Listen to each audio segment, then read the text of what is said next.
किरण अपने पिता के ऑपरेशन के लिए बैंक से लोन लेकर अस्पताल जा रही थी। तभी रास्ते में एक मोटरसाइकिल सवार ने वीरान सड़क के किनारे उसके हाथ से पैसों का बैग छीन लिया और भाग गया। जब तक लोग किरण की मदद के लिए आते तो वह बाइक सवार वहां से भाग चुका था।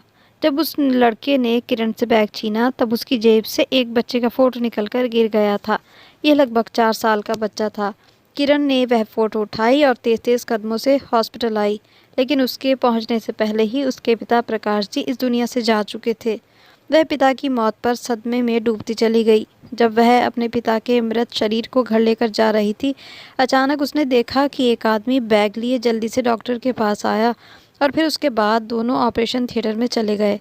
किरण चुपके से उनके पीछे गई और ऑपरेशन थिएटर में जाकर देखा तो उसके पैरों तले ज़मीन निकल गई, क्योंकि बेड पर तो किरण डॉक्टर को बता रही थी कि डॉक्टर साहब, पिछले 2 हफ्तों से मेरे पिता आपके हॉस्पिटल में एडमिट हैं, लेकिन फिर भी मेरे पिता की तबीयत ठीक नहीं हो रही। मैं बहुत ज़्यादा परेशान हूँ अपने पिता के लिए। डॉक्टर राजीव किरण से यही कहा कि मैंने आपसे पहले भी कहा था कि आपके पिता प्रकाश जी का इलाज दूसरे अस्पताल में करना होगा। मैंने डॉक्टर से आपकी बात भी करवाई थी फ़ोन पर, और प्रकाश जी की सारी रिपोर्ट्स भी मैंने वहाँ भिजवाई हैं। इलाज में ज़्यादा खर्चा आ सकता है, ऑपरेशन भी हो सकता है, लेकिन इस बात की गारंटी है कि प्रकाश जी बिल्कुल ठीक हो जाएंगे। किरण एक प्राइवेट स्कूल में पढ़ाती थी। उसके पिता को रीढ़ की हड्डी की प्रॉब्लम थी। पिता के इलाज के लिए उसको कोई भी कर्ज देने के लिए तैयार नहीं था। उसने अपने करीबी दोस्तों से भी कहा और स्कूल के स्टाफ से भी कहा कि अगर हर टीचर 10,000 रुपये तक भी मुझे दे दे तो मेरे पिता के इलाज के लिए पैसे जमा हो जाएंगे। लेकिन मुश्किल की इस घड़ी में किसी ने भी उसकी मदद नहीं की। अब उसके पास सिर्फ 2 ही रास्ते थे। एक, या तो वह अपनी माँ के सारे गहने बेच दे, जो कि उसकी माँ ने अपनी बेटी की शादी के लिए बचा कर रखे थे, क्योंकि उसकी माँ जानती थी कि आज की महंगाई के दौर में नए गहने बनाना इतना आसान नहीं। जब उसने अपनी माँ से गहने बेचने की बात की तो उसकी माँ ने उससे कहा कि गहनों को बेचने के बजाय इससे अच्छा रास्ता तो यही है कि तुम लोन ले लो। तुम्हारे पिता का इलाज भी हो जाएगा और तुम अपनी सैलरी में से थोड़े थोड़े करके वह लोन अदा करती रहना। किरण को अपनी माँ की सलाह ठीक लगी और उसने गहनों को बेचने का ख्याल छोड़ दिया और उनको गिरवी रखकर बैंक से 2.5 लाख रुपया लोन ले लिया। किरण की माँ हॉस्पिटल में उसका इंतज़ार कर रही थी। सबसे पहले उसने हॉस्पिटल आना था। यहाँ एक किराए की गाड़ी में अपने पिता को लेकर उसे दूसरे हॉस्पिटल जाना था। सारा अरेंजमेंट हो चुका था। प्रकाश जी भी बहुत खुश थे कि उनका अच्छा इलाज हो पाएगा। किरण ने पैसे बैग में डाले और वह जैसे ही सड़क के किनारे आ रही थी तो एक बाइक सवार, जो कि शायद पहले से ही उसका पीछा कर रहा था, उसने किरण से वह बैग छीन लिया। हालांकि किरण अपना बैग किसी हाल नहीं छोड़ रही थी, लेकिन फिर भी वह लड़की थी और सामने वाला एक ताकतवर मर्द था, इसीलिए काफ़ी कोशिश के बाद भी वह अपना बैग नहीं बचा सकी और बाइक सवार उसका बैग लेकर भाग गया। किरण ने शोर मचाकर लोगों को इकट्ठा करने की बहुत कोशिश की, लेकिन वह जब तक भाग चुका था। किरण ने कभी नहीं सोचा था कि उसके साथ ऐसी घटना हो जाएगी। किरण ने रोना शुरू कर दिया। लोगों ने उसको तसल्ली दी और कहा कि रोने से कुछ नहीं होगा, आप पुलिस स्टेशन जाइए। क्या आपने बाइक का नंबर नोट किया? किरण कहने लगी, हाँ मैंने नंबर नोट कर लिया है। उसकी माँ के उसके पास बार बार फ़ोन आ रहे थे। वह पूछ रही थी इतनी देर क्यों हो रही है। वह माँ को नहीं बताना चाहती थी, लेकिन फिर मजबूरी में उसे अपनी माँ से कहना ही पड़ा कि एक चोर मेरा बैग छीनकर भाग गया है और ये बात आप पिताजी से बिल्कुल मत कहना। लेकिन किरण की माँ अपने चेहरे पर परेशानी के आए हुए भाव अपने पति से छुपा ना सकी। फ़ोन सुनते ही उनकी आंखों से आंसू बहने लगे तो प्रकाश जी ने पत्नी से पूछा कि क्या बात है, तो उन्होंने अपने पति को बताया कि हम बर्बाद हो गए, किरण से पैसे छीनकर कोई जालिम भाग गया है। प्रकाश जी ने जैसे ही बात सुनी तो उनकी तबीयत बिगड़ने लगी। किरण की माँ बहुत परेशान हो गई। उन्होंने डॉक्टर को आवाज़ दी, नर्स को बुलाने लगी। दोनों ने आकर प्रकाश जी को संभाला। वह तेज़ी से सांस ले रहे थे और ब्लड प्रेशर भी काफ़ी हाई हो चुका था। किरण की माँ परेशान हो गई थी तो उन्होंने जल्दी से अपनी बेटी किरण को फ़ोन किया कि तुम्हारे पिता की तबीयत अचानक बहुत ज़्यादा बिगड़ गई है, जल्दी से आ जाओ। किरण पैसे भूल चुकी थी और वह अस्पताल की तरफ भागी, लेकिन अस्पताल पहुंचने से पहले ही उसके पिता की मौत हो चुकी थी और उसकी माँ पति के पास बैठकर लगातार रोए जा रही थी। किरण का सब कुछ लुट चुका था। पिता के इलाज के लिए पैसे भी उसके हाथ से जा चुके थे और उसका वह मजलूम पिता, जिसकी खातिर वह पिछले कई दिनों से परेशान थी। कई अस्पताल बदले और अब अपने पिता को एक अच्छे प्राइवेट हॉस्पिटल में एडमिट करवाने जा रही थी, लेकिन अब सब खत्म हो चुका था। किरण को कुछ समझ नहीं आ रहा था कि वह अपनी माँ को संभाले या खुद रोए। यह एक सच्चाई थी कि उसका दिल बहुत दुखी था, लेकिन इन हालात में भी उसने अपनी माँ को संभाला। हॉस्पिटल के ही स्टाफ ने एम्बुलेंस मंगवाई और प्रकाश जी की डेड बॉडी घर ले जाने की तैयारी शुरू की। एम्बुलेंस आ चुकी थी। अचानक किरण की नज़र एक बाइक सवार पर पड़ी। वही हुलिया था, वही बैग था जो वह छीनकर भागा था। किरण उसको पहचान चुकी थी। उसने अपनी बाइक खड़ी की और फिर जल्दी से हॉस्पिटल की बिल्डिंग में आया। डॉक्टर से मिला। किरण ने उसका पीछा किया। किरण ने देखा कि वह डॉक्टर से कुछ बात कर रहा है और बहुत परेशान लग रहा था। वह चुपके चुपके उसके पीछे जा रही थी। उसने झांक कर देखा ऑपरेशन थिएटर में तो बेड पर वही बच्चा लेटा था जिसका फ़ोटो किरण को सड़क पर गिरा मिला था। इस बच्चे को किरण बिल्कुल नहीं जानती थी कि यह बच्चा इसका अपना है या किसी और का, लेकिन इसका कुछ ना कुछ तो इस बच्चे से रिश्ता ज़रूर था, जिसकी वजह से वह चोरी करके आया था। उन्हीं पैसों से बच्चे का इलाज शुरू हुआ।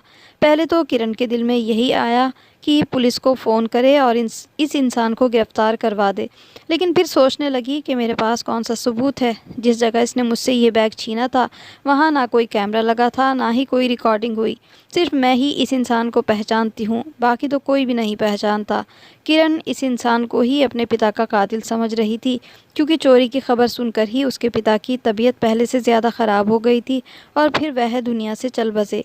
वह एम्बुलेंस में बैठी, लेकिन बार बार उसकी नज़रों के सामने वही इंसान आ रहा था और अब वह सोच रही थी कि इस इंसान को कैसे ढूंढेगी। प्रकाश जी के क्रियाक्रम के बाद कुछ दिन इसी गम में गुजरे, लेकिन इसके बाद किरण का यही टारगेट था कि किसी भी तरह मैं इस इंसान को तलाश करके ही रहूँगी। अगर उसको पकड़वा नहीं सकती तो कम से कम उसको बर्बाद तो कर सकती हूँ। और इस काम के लिए वह सबसे पहले हॉस्पिटल आई। यहाँ उसकी अच्छी दोस्त थी जो हॉस्पिटल में नर्स थी, जिसका नाम रवीना था। उसने रवीना से पूछा कि कुछ समय पहले इसी अस्पताल में एक 4 साल के बच्चे का ऑपरेशन हुआ है।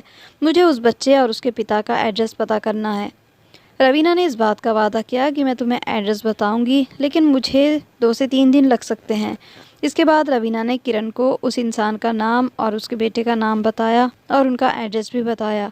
इस इंसान का नाम अनुराग वर्मा था और उसका बेटा, जिसका नाम रोहन था, उसके लीवर का ऑपरेशन हुआ था।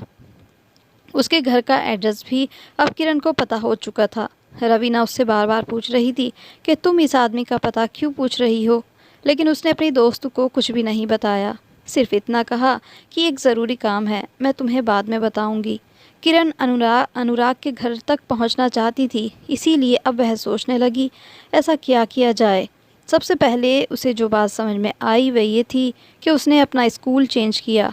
जिस स्कूल में वह पहले पढ़ा रही थी उसे रिज़ाइन किया और उसके बाद अनुराग के घर के बिल्कुल सामने ही एक स्कूल था, वहाँ टीचिंग के लिए अप्लाई किया। उसकी क्वालिफ़िकेशन बहुत अच्छी थी, एक्सपीरियंस भी था, इसीलिए इस बात की उम्मीद थी कि उसे सिलेक्ट कर लिया जाएगा। लेकिन प्रिंसिपल ने यही कहा कि हमारे पास अभी कोई खाली जगह नहीं, जैसे ही हमारे पास कोई खाली जगह होती है तो सबसे पहले आप ही को बुलाया जाएगा। आपका एक्सपीरियंस अच्छा है और हमें मेहनती टीचर्स की वैसे ही बहुत कदर है और तलाश भी है। अब वह स्कूल छोड़कर घर में बैठ गई और कढ़ाई सिलाई करके घर का खर्च चलाने लगी। उसकी माँ बार बार पूछती कि बेटा स्कूल क्यों छोड़ दिया, जिस पर उसने अपनी माँ को बताया कि ऐसे लोगों के साथ मैं बिल्कुल काम करना नहीं चाहती जो मुश्किल वक्त में मेरे काम नहीं आ सके। आपको तो पता ही है कि पिताजी के इलाज के लिए मुझे कितने पैसों की ज़रूरत थी, पर मेरे स्कूल में से किसी ने भी मेरी मदद नहीं की। लगभग 1 महीने के बाद उस नए स्कूल के प्रिंसिपल की तरफ से कॉल आई। किरण का इंटरव्यू लिया गया और फिर उसके बाद उसने नए स्कूल को ज्वाइन किया। सैलरी भी अच्छी खासी थी, लेकिन किरण का मकसद तो कुछ और ही था। एक ऐसी योजना उसने अपने दिल में बनाई हुई थी जिसको वह जल्दी से जल्दी अंजाम तक पहुंचाना चाहती थी। अनुराग के मोहल्ले की टीचर से ही उसे पता चला कि उसकी पत्नी की मौत हो चुकी है। एक बेटी है रिया और एक बेटा रोहन, जो इसी स्कूल में पढ़ते हैं, जिसका कुछ समय पहले ऑपरेशन हुआ है। पहले किसी कंपनी में जॉब करता था, फिर कंपनी से निकाल दिया गया किसी वजह से, पता नहीं क्यों। ना ही अनुराग ये बताता है कि क्यों निकाला गया। बेटे के इलाज के लिए वह काफ़ी परेशान था, क्योंकि उसके पास इलाज के पैसे नहीं थे। मोहल्ले वालों ने भी उसकी मदद नहीं की। फिर कहीं से उसके पैसों का बंदोबस्त हो गया और उसने अपने बेटे का इलाज करवाया। अभी कुछ समय पहले ही बैंक में उसकी जॉब लग गई है। फिर टीचर ने किरण को अनुराग की बेटी से भी मिलवाया। रिया बहुत प्यारी बच्ची थी और पढ़ाई में बहुत अच्छी थी। वह 6 क्लास में पढ़ रही थी। किरण ने जल्दी ही रिया से दोस्ती कर ली। उसे बहुत प्यार करती, उसके लिए कई तरह के गिफ्ट्स लेकर आती। रिया बच्ची थी, माँ की भी कमी महसूस कर रही थी, इसीलिए वह जल्दी ही किरण से बहुत लगाव रखने लगी। अब तो ये हाल था कि जब भी किरण छुट्टी करती या किसी वजह से स्कूल नहीं आ सकती तो रिया बहुत उदास हो जाती थी। प्रिया की बर्थडे थी तो उसने अपनी प्यारी टीचर किरण को भी अपने बर्थडे पर घर में बुलाया था। किरण पहली बार अनुराग के घर आई थी, अनुराग से मिली, रोहन को भी प्यार किया और अनुराग कहने लगा, मैंने अपनी बेटी से आपकी बहुत तारीफ़ सुनी है, हर समय घर में आप ही के बारे में बात करती रहती है। आज आपसे मिलकर बहुत खुशी हुई। थोड़ी देर बाद किरण अपने घर वापस आ गई। आज स्कूल की छुट्टी का दिन था। किरण घर में ही बैठी थी कि उसकी दोस्त रवीना दरवाजे पर दस्तक दी। उसे देखकर किरण खुश हो गई कि आज उसकी दोस्त उससे मिलने आई है। बातों बातों में रवीना ने किरण से पूछा कि एक बात पूछना चाहती हूँ, अगर तुम बताना चाहो तो। किरण ने दोस्त से कहा कि पूछो, क्या बात है। रवीना ने कहा, तुम उस दिन उस बच्चे और उसके पिता के बारे में क्यों पूछ रही थी, और जहाँ तक मेरा ख्याल है वह स्कूल भी उन्हीं के मोहल्ले में है। ये सब इत्तेफाक तो नहीं हो सकता, इसीलिए मेरे दिल में ख्याल आया कि मैं किरण से पूछ लूँ कि तुम्हारे दिल में आखिर चल क्या रहा है। उसने रवीना से कहा कि तुम मेरी दोस्त हो, इसीलिए मैं तुमसे कुछ नहीं छुपाऊंगी, लेकिन मेरी एक बात याद रखना, इस राज को राज ही रखना और किसी को बताने की ज़रूरत नहीं। दरअसल जिस इंसान ने मुझसे पैसे छीने थे और जिसकी वजह से मेरे पिता आज इस दुनिया में नहीं है, वह कोई और नहीं बल्कि अनुराग ही था। मैं उस इंसान को भला कैसे भूल सकती हूँ।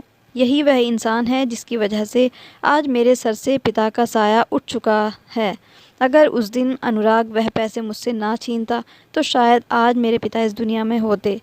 रवीना ने जब यह सुना तो कहने लगी, तो तुम्हारा आगे क्या करने का इरादा है। किरण ने कहा कि मैं उस इंसान को बर्बाद कर डालूंगी। रवीना ने कहा, क्या मतलब, तुम क्या उसे जान से मारना चाहती हो। जिस पर किरण ने उससे कहा कि नहीं, मैं उसे जान से तो नहीं मारूंगी, बल्कि उसका वह हाल करूंगी कि वह खुद अपने आप को मार डालेगा। मैं उसकी ज़िंदगी को अजाब बना डालूंगी। रवीना कुछ नहीं समझ पा रही थी। किरण ने जब उसके चेहरे की परेशानी देखी तो उससे कहा, मेरी बात ध्यान से सुनो, मैं अनुराग से शादी करने वाली हूँ, वह भी हर हाल में। रवीना कहने लगी, तुम भी अजीब हो, एक तरफ उससे इतनी नफरत करती हो और उसे अपने पिता का कातिल समझती हो और दूसरी तरफ उसी से शादी करना चाहती हो। वह अपनी दोस्त से कहने लगी, ये तो वक्त बताएगा कि मैं यह शादी क्यों करना चाहती हूँ, बस तुम देखती जाओ और दुआ करो कि मैं अपने मकसद में कामयाब हो जाऊँ।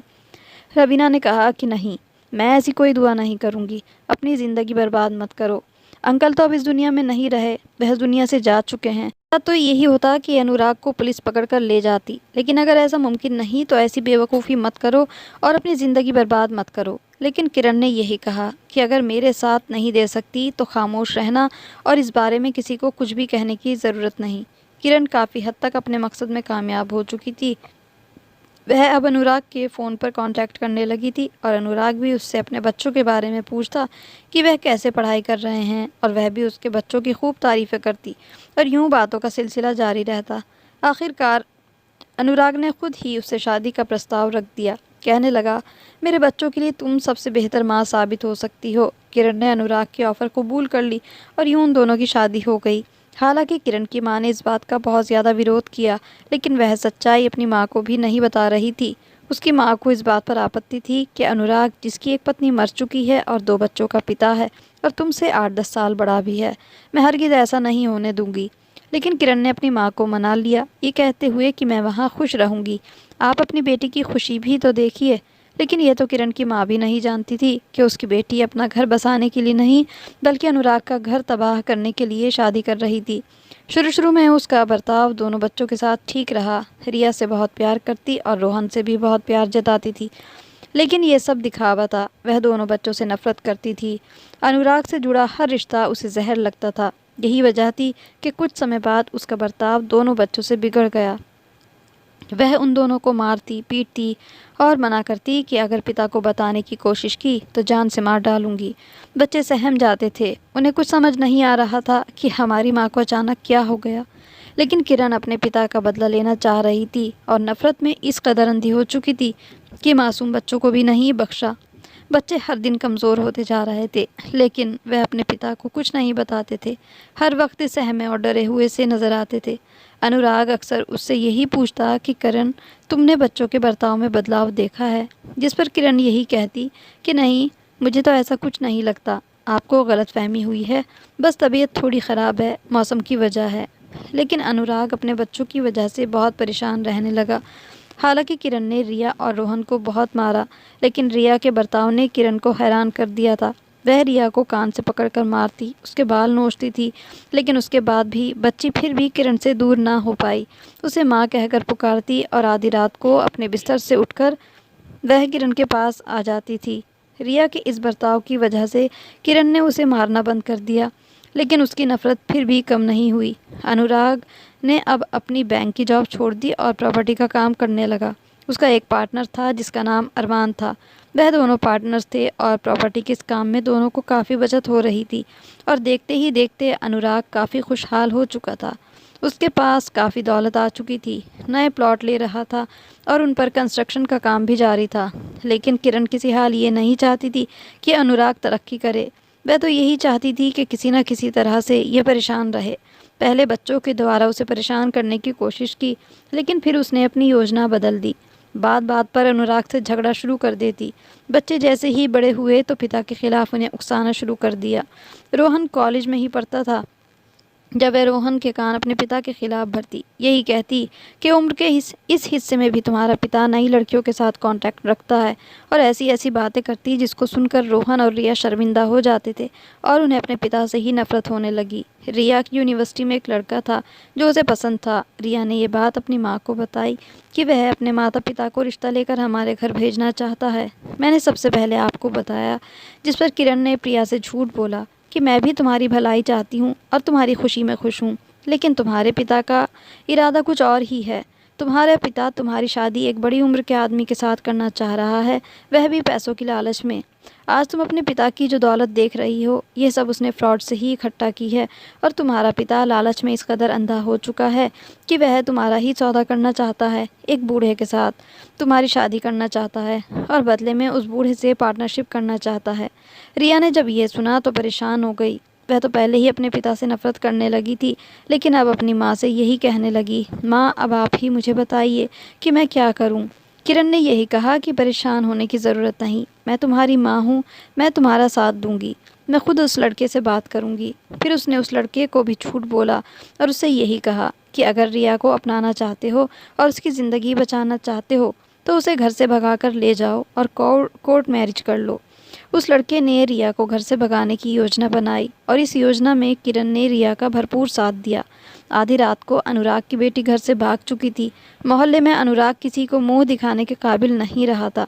वह बहुत परेशान था और उसको परेशान देखते हुए किरण अंदर ही अंदर बहुत खुश थी। अब वह रोहन के ज़रिए अनुराग को परेशान करना चाहती थी। उसने कुछ लड़कों से कहा कि रोहन को नशे का आदी बना दो, जैसे भी करो।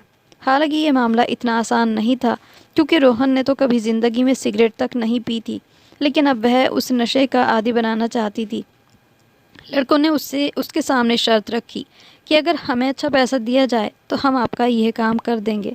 इस काम के लिए उसने आवारा लड़कों को 1 लाख रुपए दिया और कहा कि जब रोहन नशे का आदी बन जाएगा तब मैं 1 लाख रुपया और देने के लिए तैयार हूँ। उन लड़कों ने रोहन को अपने जाल में फंसाया और उनका एक ग्रुप था जिसमें रोहन को शामिल किया। अक्सर रोहन उनकी पार्टियों में शामिल रहता और घर लेट आने लगा था। फिर धीरे धीरे वह नशा भी करने लगा, शराब पीने लगा, और बुरे दोस्तों का साथ तो जल्दी ही इंसान को तबाह कर देता है, और यही रोहन के साथ भी हुआ था। अनुराग अपने कारोबार में इतना बिजी था कि औलाद पर ध्यान ही नहीं दे पाया था।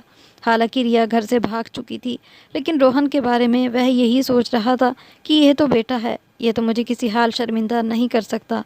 लेकिन उसे क्या पता था कि रोहन अपने बुरे बर्ताव की वजह से और नशे की वजह से अनुराग का सुकून बर्बाद करने वाला था। वह अपने माता पिता से छुपकर नशा कर रहा था, यही समझ रहा था कि किसी को इस बात का पता नहीं। लेकिन किरण तो सब कुछ जानती ही थी, लेकिन रोहन नहीं जानता था कि उसकी माँ ने ही उसे इस नशे के दलदल में धंसवाया है। काश कि वह सच्चाई जान लेता तो शायद अपनी जान बचा पाता, लेकिन किरण तो अपने दुश्मनाई निकालने में कामयाब होती चली गई थी। फिर भी रोहन अपने पिता से ये बात छुपाने में काफ़ी हद तक कामयाब रहा। जब अनुराग को इस बात का पता चला तब तक काफ़ी देर हो चुकी थी। रोहन की हालत काफ़ी ख़राब थी, उसके गुर्दे फेल हो चुके थे और उसके इलाज में अनुराग अपना पैसा पानी की तरह बहा रहा था। अब तो नौबत यहाँ तक आ चुकी थी कि हर हफ्ते 2 से 3 रोहन की डायलिसिस हो रही थी। एक हफ्ते में 1 लाख का खर्च आ रहा था। रोहन जब तक ज़िंदा रहा उसकी डायलिसिस होती रही, लेकिन वह पिता था, कैसे अपने बेटे को अपनी आंखों के सामने मरता हुआ देख सकता था। उसका इलाज करवाने के लिए वह रोहन को अमेरिका भी ले गया, लेकिन फिर भी वह ठीक नहीं हो पाया और यूं एक दिन रोहन सिसकते हुए इस दुनिया से चल बसा। बेटे की मौत के बाद अनुराग को किसी चीज़ का होश नहीं था। रोहन उसका इकलौता बेटा था, वह रोहन से बहुत प्यार करता था और उसकी जुदाई में आधा पागल सा हो चुका था। आधी आधी रात तक वह अपने बेटे को याद करके रोता रहता था। ना उसे खाने का होश था, ना किसी और बात का। उसकी हालत पागलों जैसी हो चुकी थी। ऐसे मौके पर भी किरण ने उसे एक और छोड़ दी। अब किरण ने उससे तलाक ले ली और उसकी सारी जायदाद पर खुद कब्जा कर लिया और उस दिन वह बहुत खुश हुई जब उसे पता चला कि गम में पागल होकर अनुराग मर गया है और उसकी लाश सड़क पर से मिली है। कहते हैं कि दुश्मन की मौत की खुशी नहीं मनानी चाहिए, लेकिन किरण ने न सिर्फ अनुराग की मौत का जश्न मनाया बल्कि उस लड़की को भगाकर भी बहुत खुश हुई थी जिससे वह प्यार का ढोंग करती, और अनुराग के जवान बेटे की मौत पर भी उसने खुशी ही मनाई थी। अनुराग का पूरा परिवार ख़त्म हो चुका था और किरण यही समझ रही थी कि उसने बदला ले लिया। हालांकि उसमें उन मासूम बच्चों का क्या कसूर था जिस पर उसने जुल्म किया। वह तो उसे अपनी माँ समझ रहे थे और माँ से बढ़कर उससे प्यार करते थे। जो दूसरों के साथ धोखा करता है भला उसके साथ कौन वफा करेगा। अरमान ने भी किरण के साथ वैसा ही किया जैसा किरण ने अनुराग के साथ किया था। उसकी सारी प्रॉपर्टी पर कब्जा करके उसे तलाक देकर घर से धक्के देकर निकाल दिया। किरण की माँ की पहले ही मौत हो चुकी थी और उनका घर बिक चुका था, इसीलिए वह अब बेघर हो गई। अब काफ़ी समय बाद रवीना किरण से मिली थी। किरण हॉस्पिटल में थी। कोढ़ के रोग उसे लग चुका था। पूरे जिस्म पर बदबूदार दाने और वह जख्म बन जाते थे। दर्द से किरण चिल्लाती रहती थी और मरने की दुआएं करती थी, लेकिन मर नहीं पा रही थी। हालांकि उसने रवीना से ये भी कहा कि मुझे जहर का इंजेक्शन लगा दो ताकि मुझे ज़िंदगी से निजात मिले, लेकिन रवीना ने उसकी बात नहीं मानी और कहने लगी कि मैं तुम्हें जान से क्यों मारूं, तुम्हें अपने सारे गुनाहों का बदला ज़रूर मिलेगा। अनुराग तो अपने बच्चे की वजह से कमज़ोर हो चुका था। औलाद का इम्तहान होता ही कुछ ऐसा है कि गलत और सही में इंसान फ़र्क करना ही भूल जाता है। अपने बेटे की वजह से उसने चोरी की थी, लेकिन उसे नहीं पता था कि उन पैसों से तुम अपने पिता का इलाज करवाने वाली हो। लेकिन तुमने तो जुल्म ढहाने की हद ही कर दी। तुम्हारे जुल्म इस हद तक बढ़ गए कि मासूम बच्चों को भी नहीं छोड़ा और सारे परिवार को ख़त्म कर डाला। अरे कातिल तो सिर्फ कत्ल ही करता है। तुमने तो उनके विश्वास, उनके प्यार, उनके भरोसे और उनकी रूह तक का कत्ल कर दिया। तुम्हें तो माफ़ी हरगिज़ नहीं मिलेगी। तुम यहीं पड़े पड़े सड़ती रहो। मुझे दुख है इस बात का कि मैं तुम जैसी लड़की के साथ दोस्ती रखी। मुझे तुमसे नफ़रत है। इंसान जो दुनिया में कर्म करता है उसकी सज़ा उसे दुनिया में भुगतनी होती है और मरने के बाद भी। यही इस कहानी की सीख है।